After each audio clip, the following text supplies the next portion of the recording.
If you want to be a strong man,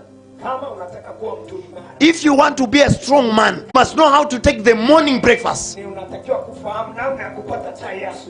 Problems to us is a morning breakfast. That is according to Joshua. Joshua alivyoona Wanefili akasema hawa ni chakula chetu. Na mimi nakuombea kwa jina la Yesu. Amen. Matatizo yako yakawe chakula chako. Oh yes. Nasema matatizo yako yakawe chakula chako. Amen. Unajua kwa nini grease inawekwa kwenye engine? Ni kwa sababu ya msuguano. Ili kusudi vyuma visije vikasagana ikaleta nini? Zile zile multiples, zile michubuko na vyuma vikaribu engine kazima. So Roho Mtakatifu na neema ni kama grease.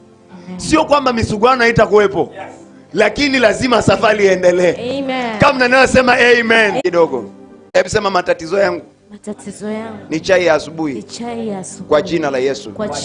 Hebu sema matatizo yangu ni chai ya asubuhi.